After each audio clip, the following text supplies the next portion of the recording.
7 minutes after the hour of 7 o'clock, time for a look at the news for a Tuesday, the 20th day of June for 2017. Well, it was an evening for hot political debate in Jackson on Monday night as people packed into the Argonaut High School gym for a town hall meeting with Representative Tom McClintock. Conservative supporters and liberal opponents of the congressman divided the gym almost equally, with each taking up rows of bleachers opposed to each other like rival sports fans.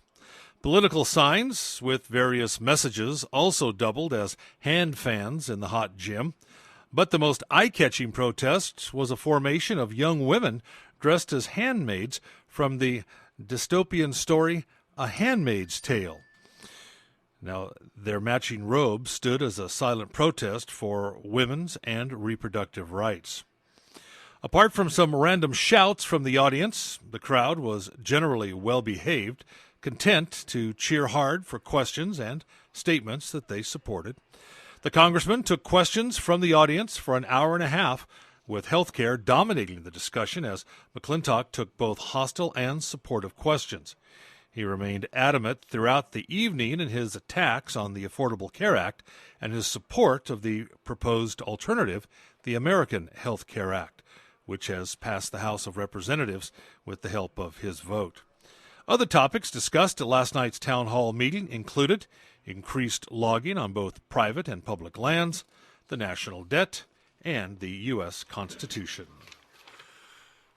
Well, Calaveras Unified teachers may strike.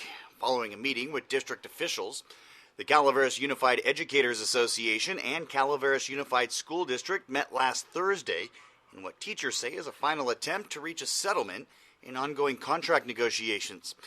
Now, the basis of the meeting, the hope of a settlement, based on the fact-finding report released early last week.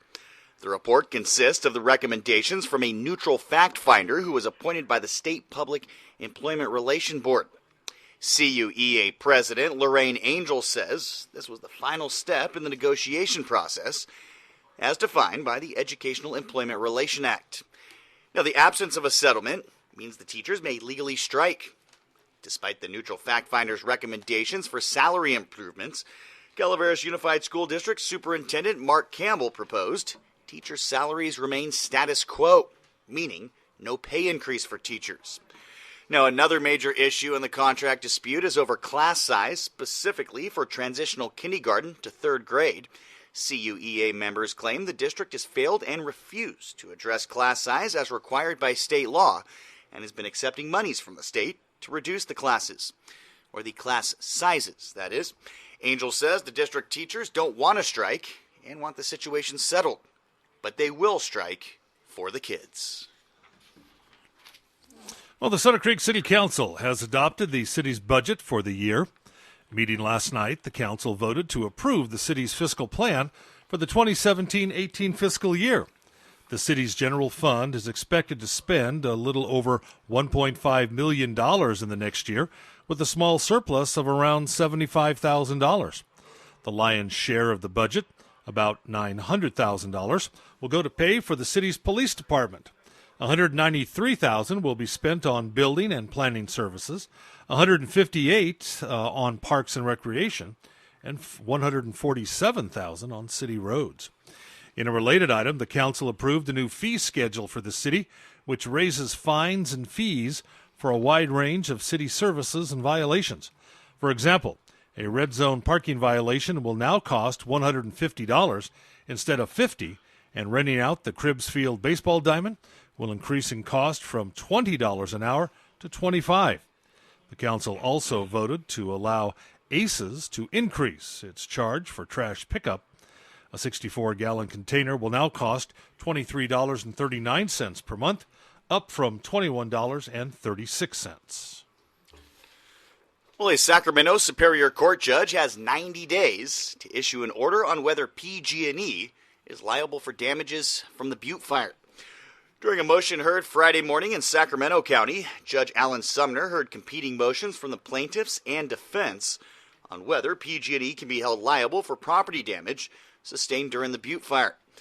Sumner also heard another PG&E motion for a determination as to whether enhanced damages apply to injuries sustained by victims.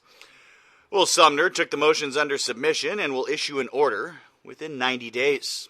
It's unclear how much money PG&E may be responsible for paying to the over 2,000 plaintiffs if found at fault.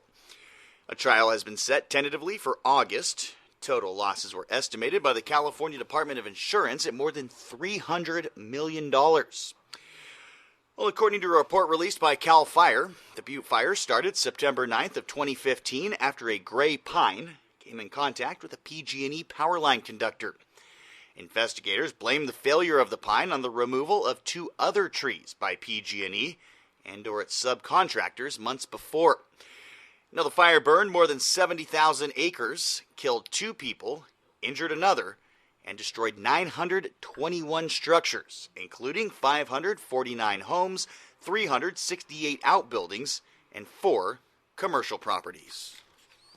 Well, California's unemployment rates fell again in May to 4.7%, a dip from 4.8% a month earlier. On Friday, the State Employment Development Department reported that last month's figure tied the record low from November-December of 2000. In last year's May unemployment rate, 5.5%. The Motherlode followed suit, with Amador County's rate declining to 4.4% last month from 5.1% in April.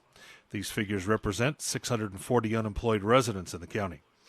Calaveras dropped as well to 4.3%, down from 4.7% in April. These figures represent 910 unemployed in Calaveras County. Well, minor injuries reported in a freak bear versus vehicle accident over the weekend. According to reports, just before 10 Saturday night, CHP and the Sheriff Office received reports of a collision on Highway 88 near Shot Rock Vista. When units arrived on scene, the driver reported a bear had run out in front of his vehicle, resulting in the collision. U.S. Forest Service officials have reported a number of bear sightings in our region recently and remind you not to approach or feed bears. No details were released on the condition of the bear following the collision. A San Andreas woman was injured in a 2-vehicle accident on Friday. According to the CHP, around 4 o'clock in the afternoon, Katrina Williams of Sacramento was driving westbound on Highway 12, west of Highway 49. Janet Ballou of San Andreas was driving her Ford pickup eastbound on 12, approaching the Jeep. For an undetermined reason, Williams turned her Jeep to the left into the path of Ballou. Ballou had no time to react, and the vehicles collided head-on. Williams' vehicle then veered to the left and overturned down the embankment along the south side of the roadway. Ballou's vehicle traveled off the north side of the roadway down the north embankment. Both parties and their passengers were transported to Mark Twain Medical Center for treatment of minor to moderate injuries. And the Foothill Conservancy's annual dinner will be held this Saturday, starting at 4 p.m. at Carmere Vineyards and Winery. Join your friends and neighbors to celebrate the beautiful Sierra foothills in the Shenandoah Valley. The event will feature a family-style dinner catered by Taste Restaurant, no-host fine wines and craft beers, appetizers and desserts, live music, and unique raffle and auction prizes. Tickets are selling fast. Get yours today. Tickets are $40 per person, $10 for children 12 and under. Contact the Foothill Conservancy office at 223-3508 or visit them online, foothillconservancy.org. That's a look at local news on a Gold Country Tuesday morning. From the KVGC News Center, I'm JD. and I'm Jim Geedy reporting.